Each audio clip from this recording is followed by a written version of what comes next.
Hello students, welcome to FS Cloud. My name is Shashmita. We have an app by the name Careers Cloud which you can go and download through the Play Store. Once you have downloaded the application, you will easily be able to log in using your Gmail ID. And once you have logged in, you will be redirected to this page where you will be getting this URL. And there will be option for home, all courses, my courses and browse section in this application. You will be getting multiple PDFs, multiple content on daily basis that will be enhancing your learning.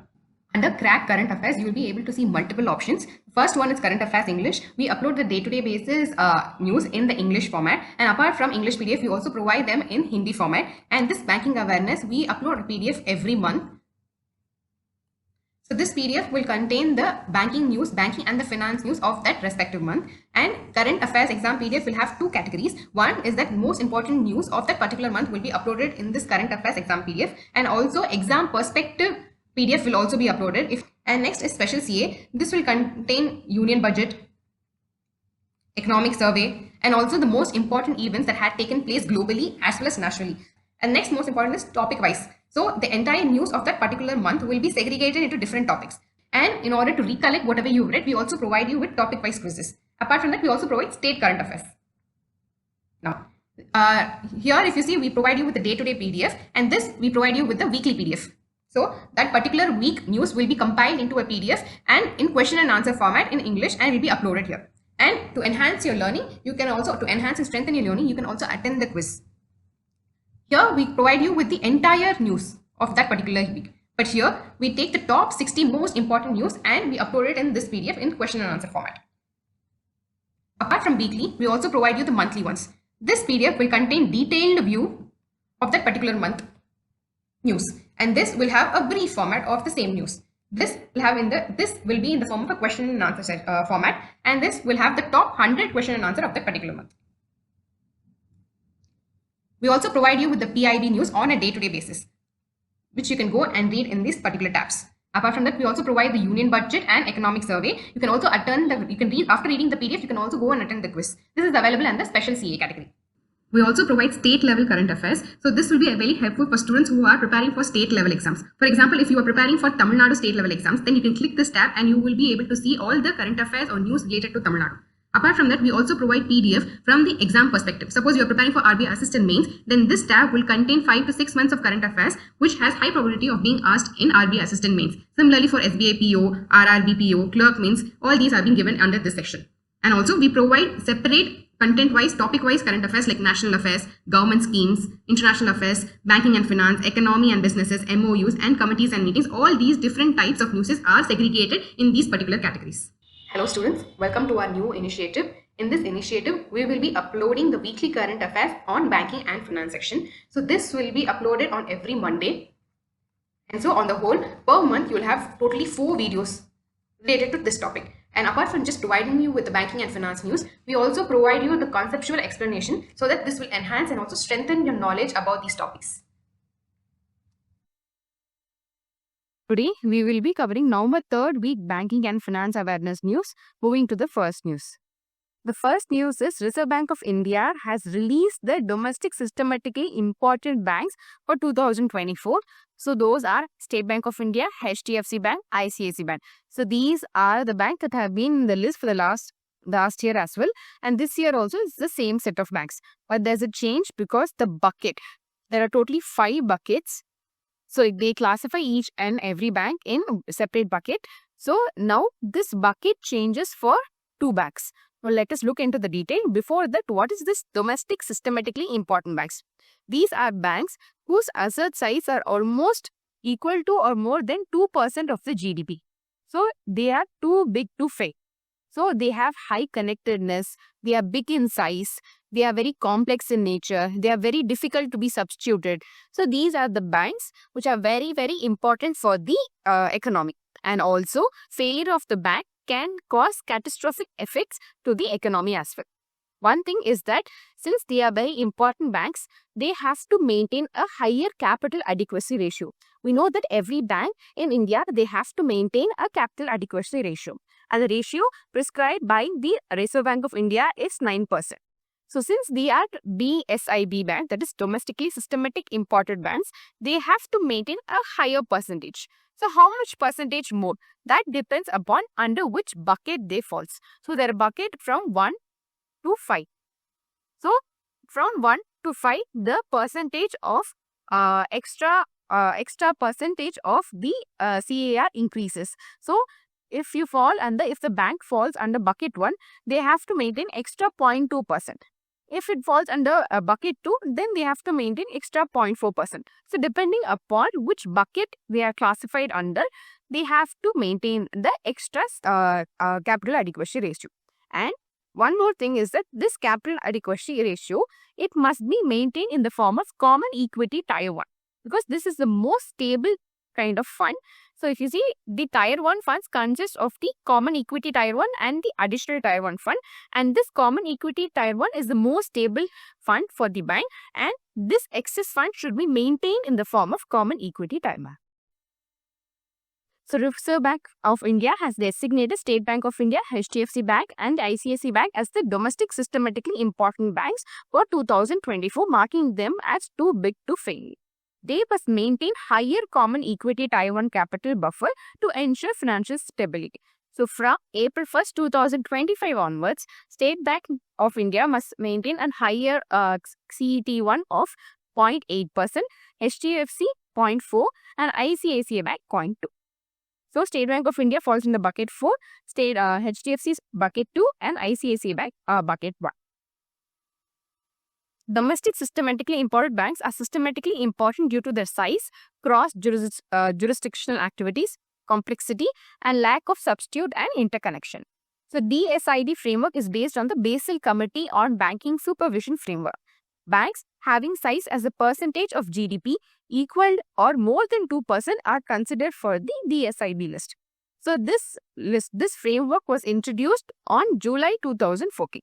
So since then, RBI has been publishing the DSID banks regularly.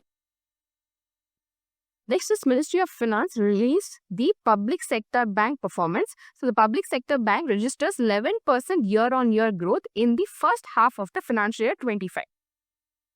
So Ministry of Finance data released on 12th November 2024, the cumulative business of the public sector banks has shown strong year-on-year growth of 11% in the first half of the financial year, reaching an amount of 236 trillion. Also, the global credit. So if you see the credit, it has grown. The global credit, that is including even the foreign branches of the public sector banks, they have grown at the rate of 12.9%, and the deposit portfolio has grown at the rate of 9.5%. So if you see, the global credit is 102 lakh crore and the 9.5% growth in deposit portfolio is around 133 lakh crore. The operating profit increased by 14.4% year-on-year to 1.5 trillion. And while at the same time, the net profit saw a growth of 25% at 85,520 crore. So remember here, 11% growth. The amount is, the cumulative business is 236 trillion. Credit growth is at 12% and the deposit growth is at 9%. So if you see, the credit is growing faster than the deposit. One trend here. The other one is that operating profit increased by 14%, the net profit increased by 25%. The gross NPA was at 3.12% and the net NPA at 0.63%. So when you make any provisions for the NPA, then you get a net non-profit net NPA. So when gross NPA are the one which do not have any provisions, when you make provisions to the gross NPA, then you arrive at the net NPA. This is the difference between the gross NPA and the net NPA. The data revealed that the capital to risk-weighted average asset, that is the capital adequacy ratio, reached at 15.43% against the regulatory requirement of 11.5%. So this is 9% for the capital adequacy ratio and the capital conservation buffer of 2.5% that each and every bank should maintain. So together, if you add, it is 11.5%. The public sector banks have also made significant strides in adopting advanced technologies such as artificial intelligence, blockchain technology, and other existing digital infrastructure. Next is RBI introduced operational framework for reclassification of foreign portfolio investment to foreign direct investment. So we know that foreign portfolio investors, they invest in the shares or the debenture for short term. So they will invest when the market is low, and as the market is booming, they will sell their shares, sell their debt, sell their bonds, and then exit the market. So their main aim is to get profit in a very smaller period. This is the main aim of the foreign portfolio investors. Here, foreign direct investment is a long-term investment. They invest in factories. They invest for long-term investments, like to build a strong base in the country. So FDI is always a stable investment compared to the FPI. RBI introduced an operation framework for the reclassification of investment being made by a foreign portfolio investment to a foreign direct investment if the entity breaches the prescribed limit. So there is a prescribed limit up to which an investment in a company, it can be called as an FPI. If that limit is exceeded, then that FPI would automatically be classified into an FDI. Certain time frame will be provided to the FPI investors to before classifying it into an FDI. So let us look into that in detail. So under the existing foreign exchange management, an investment made by the FPI should not be exceeding 10% of the total paid up capital on a fully diluted basis. So, if the FPI is more than the 10% of the total equity part of the company, then it is not an FPI. That is what it means. So, only you have to, if it has to be classified as an FPI, then it should not exceed more than 10%. If it exceeds more than 10%, either it has to be divested, that is to bring it below 10%, or it should be converted into an FDI investment.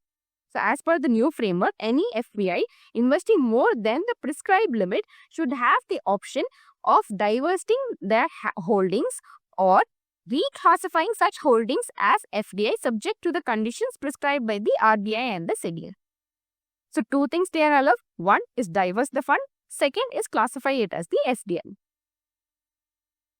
The reclassification procedure must occur within 5 trading days from the date of settlement of the trades causing the breach. Suppose today the breach has occurred. That is, today the FPI gets to hold around 11% in that company. Then from today, 5 trading days will be allocated. Within the 5 trading days, either they have to divest the holding or they have to convert themselves into an FDI. Now, why they are saying that, okay, why does it matter if this is an FDI or FPI? There is a difference because, as I said, FDI is for long term. FPI is for short term. So, when you repatriate the fund, that is when you sell the shares or the bonds and you try to exit, there are not much conditions or there are no much restrictions in FPI. But that is not the case in FDI. It is not very easy to exit an FDI, but it is easy to exit an FPI. That is why the foreign people, the investors, they prefer FPI over FDI. That is because the exit regulations are comparatively lesser in FPI than the FDI. That is why people don't prefer to be converted into an FDI. So that is why now the government is saying that if a 10% breach is caused, then you have to either divest or convert into an FDI. So this will ensure that the FPI do not convert, do not increase their 10% limit, or if they increase, then it has to be converted into an FDI. So as per the new framework, the FPI concerned are now required to obtain necessary approvals from the government, including approvals from the Indian investing company concerned when that equity holdings breach the prescribed limits. So when the limit is breached, you have to get the approval from the government as well as the investing company. For reclassification, the entire investment held by such FPI should be reported within the timeline specified from under the foreign exchange management. After reporting this reclassification, the FPI is required to instruct its custodian to transfer the equity instruments from the DMAT account designated for the portfolio investment to the FDI account. Once the reclassification is completed, the entire investment of an FPI will be considered FDI, and even if holdings fall below the threshold of 10% at a later date. So suppose you have breached the limit now 12%. So now your investment will be considered as FDI. In future, if your 12% investment goes down to 6%, then also it will be considered as an FDI. If it cannot be reclassified as an FDI, this is not allowed. So as per SEBI FPI regulation, if an FPI fails to divest its holdings within 5 days, then the completed investment in the company by such FPI will be considered as investment under the FPI. So within 5 days, if you do not divest the excessive holding, then automatically that FPI will be considered as an FPI as per the SEBI regulation. The next news is about India's GDP estimation, which is given by the State Bank of India. So according to the State Bank of India's latest report, India's gross domestic product is expected to grow around 6.5% in the second quarter of the financial year 25. So this is 50 basis points lesser than the RBI's projection of 7% for the same quarter. So how do they arrive at this percentage? That is, they have monitored 50 leading indicators in the consumption, demand, agriculture, industry and service. So by monitoring these 50 leading indicators, they have arrived at this projection. So they have also found that the rural demand is higher than the urban demand. So the report underscored that the recent growth in the rural demand juxtaposed against somewhat declining urban demand, with 85% of rural indicators showing acceleration against 73% of the urban indicators. So juxtapose means contrasting effect. So if you see the rural demand, it is higher, but the urban demand is kind of declining. That is the contrasting effect observed by this report. The report highlighted that the rural demand has been robust, underscored by high consumer sentiment. This positive growth in rural demand is expected to support broader economic growth and ensure that India's GDP remain on track for the strong close. So it is the rural demand that is helping more in the development, in the improvement of the India's GDP than the urban demand. Next is NSE relaxed norms for inactive trading accounts. Just like in case of bank accounts, if you do not use it for a long point of time, it becomes inactive, right? So in case if you don't use it for 2 years or something, then the account becomes inactive. So during the inactive period, you cannot make any transaction. First, you have to make the account active and then only make any transaction. So what does it mean that you have to make the account active? That is, you have to provide the KYC documents. You have to perform a debit transaction. Then only your account becomes active. So when does it become inactive? When does a bank account inactive? When you do not do any transaction for like 2 years, then your account becomes inactive. Similarly, in case of trading account also, when you do not perform any buy or selling of securities, then your trading account becomes inactive. Now, what is that? There are already norms to classify an account as inactive or active. Now, what the NSE has done is they have relaxed the norms. So the National Stock Exchange has relaxed the norms regarding the definition of inactive trading account. It has changed the timelines for marking an account inactive from 12 months to 24 months. So first, if you do not do any trading activity, that is, if you do not do any buy or sell for 12 months, then your account becomes inactive. But now this has been increased to 24 months. So they will check if the account has not done any buy or sell transaction for 24 months. Only then it will become inactive, otherwise it will still remain active.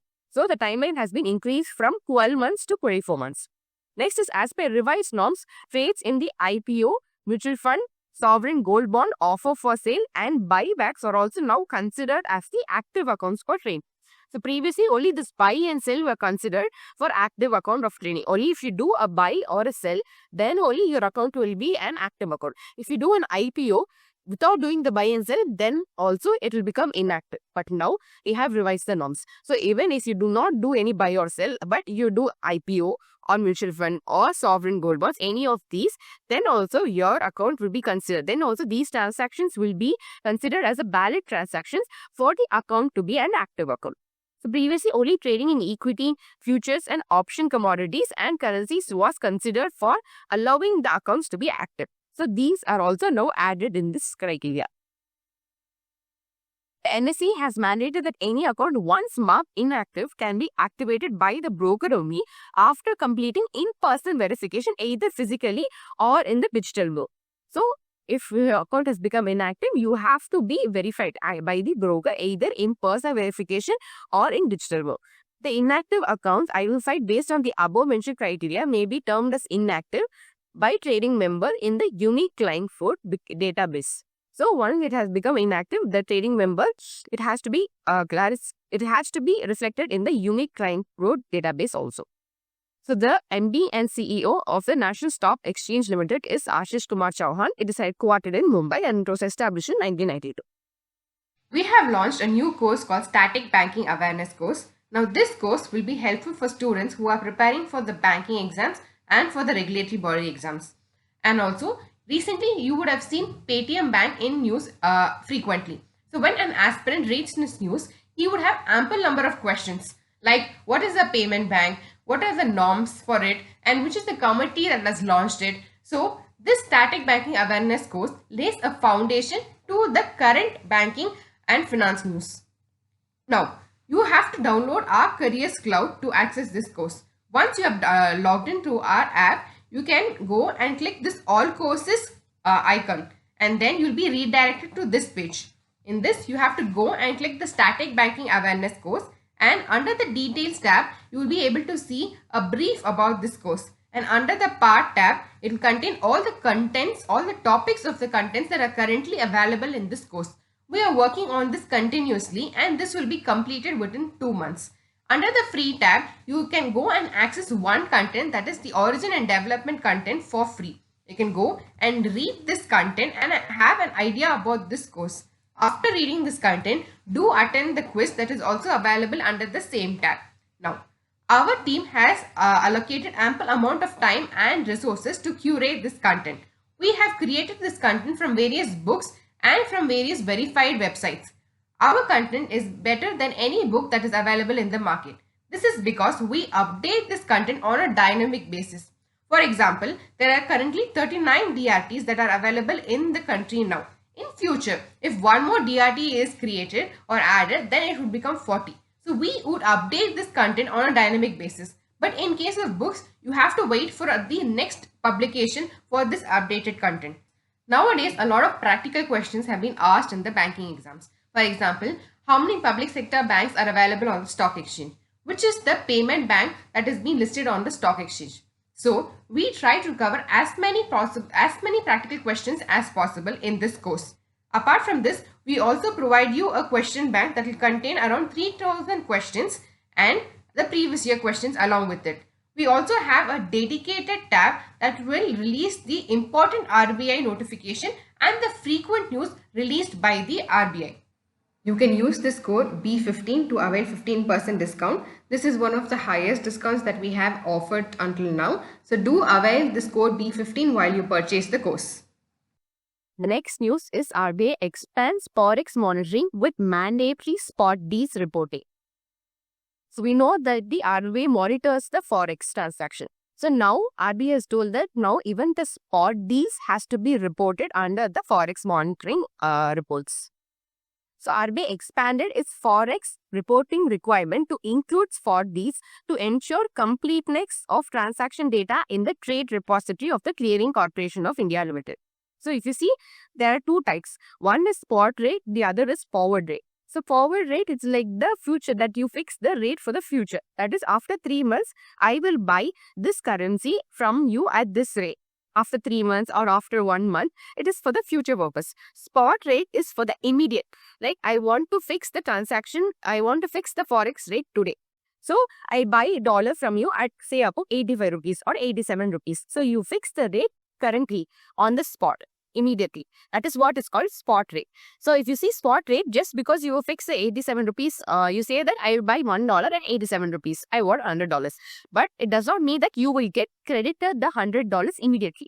It will take some time. The completion of the Forex transaction will take some time because they are in different time zone, right? So if you see, if you can fix the rate on the spot, but it will take at least 2 working days for it to be credited in your account. So you fix the rate immediately, and by the second working day, the transaction will be completed.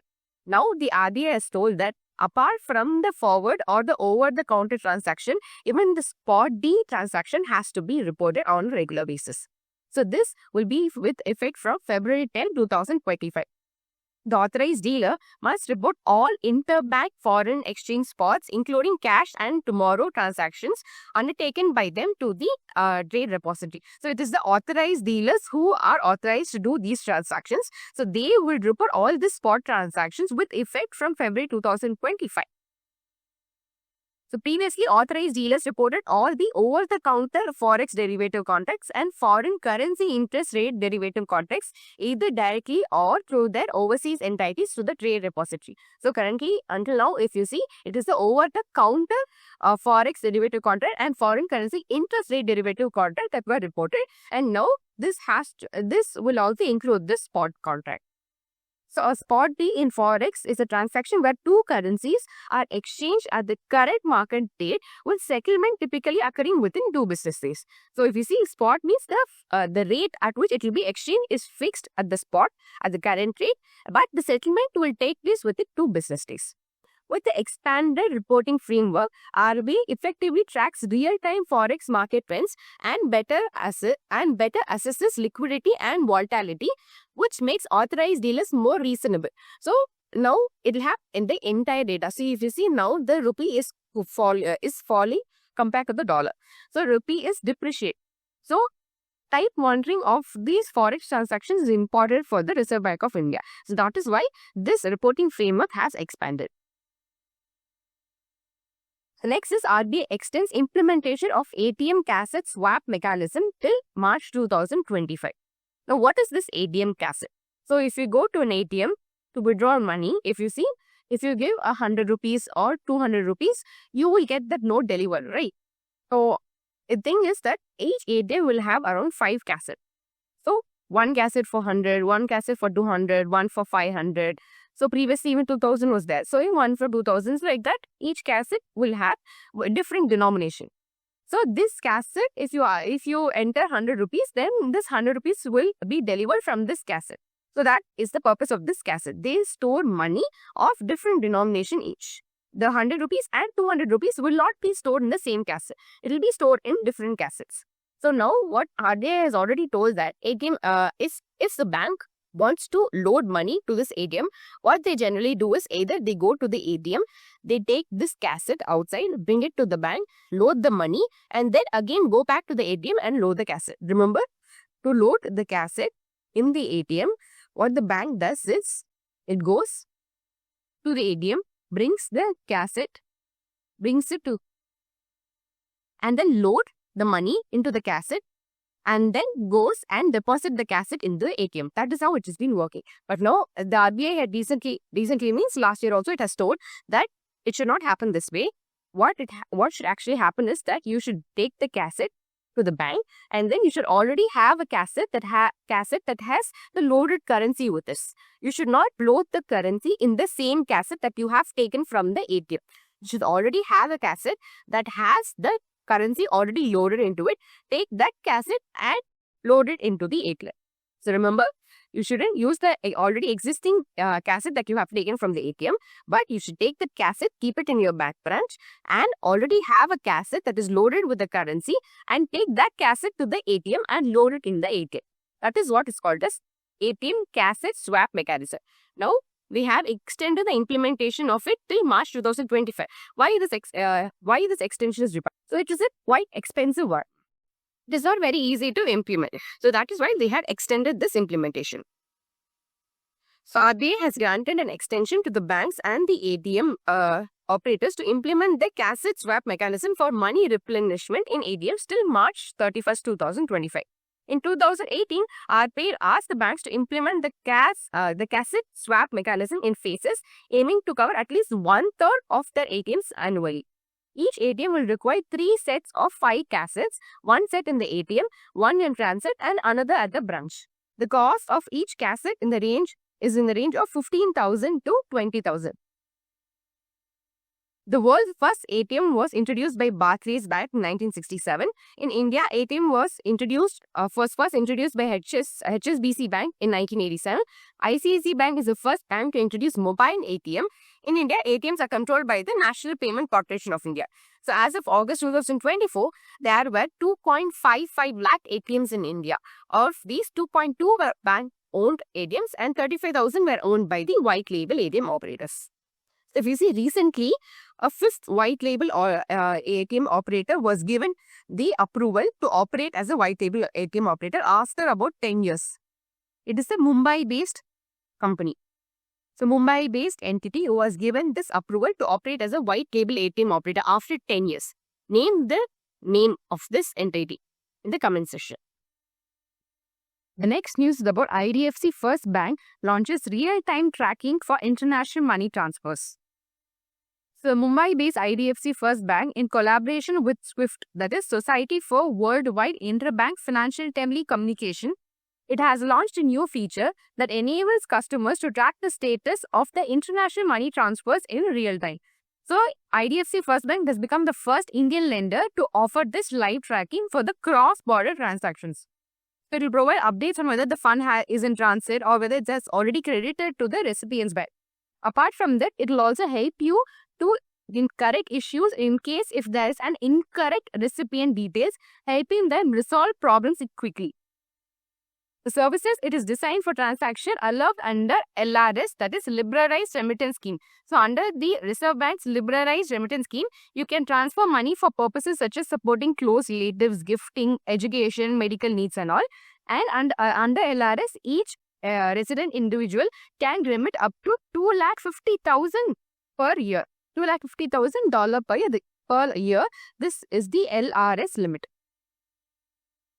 Next is that World Bank approves $200 million for a project in Kerala. So, this 200 million project will support the Kerala's agriculture sector through the Kerala Climate Resilient Agri Value Chain Modernization. So, this amount will be used to improve the overall agricultural of the Kerala government. So, this is in short called as KERA project. So, this loan is provided by the World Bank's lending arm, International Bank for Reconstruction and Development, with 23.5-year term and a 6-year grace period. So, the actual term is 23.5 years, but it can extend up to 29.5 years. That is the 6-year grace period. The total project cost is 2,365 crores. The Kerala government contribution is around 709 crores. So, if you see, the key crops like coffee, cardamom and rubber will be replanted with climate resistant varieties, and additionally, the farmers will also receive training to cope up with climate changes such as floods, forest fires and all. So, we know the floods, they are frequently happening in India. We saw it in Chennai, we saw it in Wayanad, in Gujarat. So, in order to cope up with these challenges, the training will be provided to the farmers. A key feature of this KERA project is to focus on empowering women-led agriculture business. Currently, if you see, women owns just 23% of the Kerala small business. And around $9 million will be used to support small business and food processing activities with new rural food parks.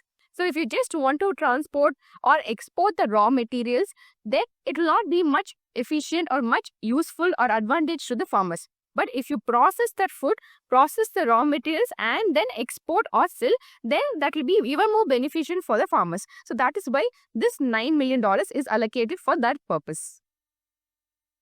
Next is that SBI named the best bank in India for 2024. So, the Global Finance magazine of the United States of America, it has recognized State Bank of India as the best bank in India for 2024.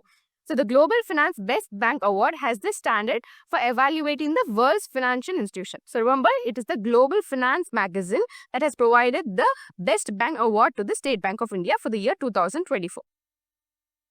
Next is that fintech startup Slice completes merger with the Northeast Small Finance Bank. So, the Slice, the Bengaluru-based fintech startup, has completed its merger with the Northeast Small Finance Bank following the necessary approval from the Reserve Bank of India and the shareholders. The National Company Law Tribunal approved the merger after receiving the approval from Competition Commission of India, Register of Companies, Regional Director, as well as no objection certificate from the RBI and the Income Tax Department.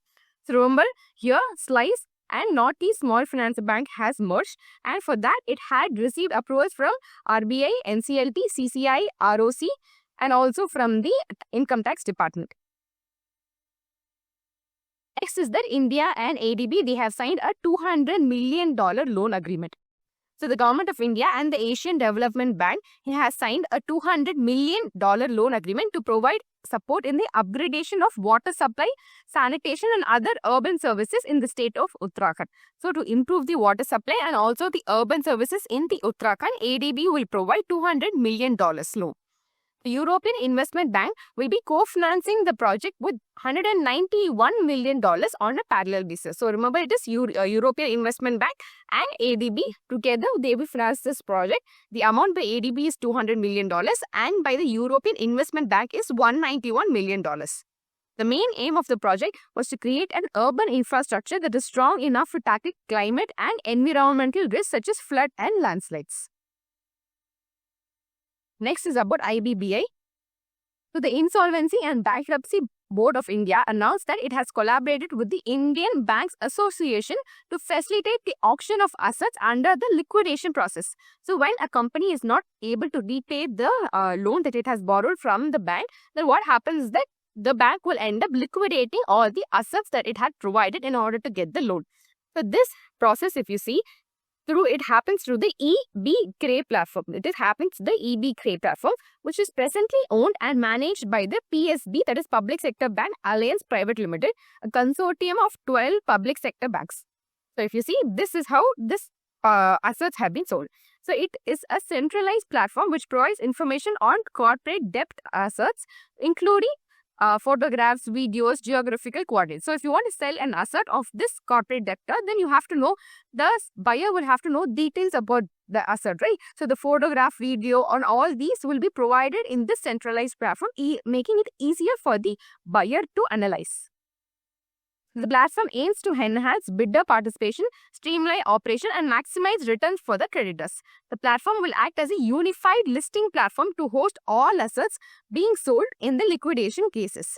As per the IBBI direction, it is mandatory for all the insolvency professionals handling the liquidation process to list the details of all the unsold assets in respect of ongoing liquidation process. So if you see, there will be many debtors who would have borrowed money from the creditor but failed to repay. So they all will have some assets attached to that loan. So all these assets details should be listed in this platform. That is what IBBI has directed. And also, they are also required to list those assets with the 7 days submission of the asset memorandum to the adjudicating authority. So first is that insolvency professional, they will provide the asset memorandum, means asset details, all the asset details attached to this loan to the adjudicating authority.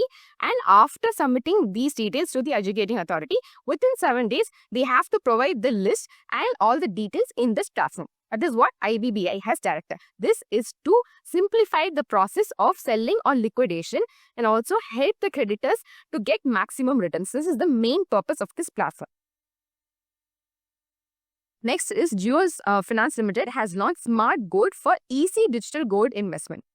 So, the Mumbai-based Jio Financial Services Limited, an NBFC company, it has launched Smart Gold, a digital gold investment platform which will be accessible to the Jio Finance app.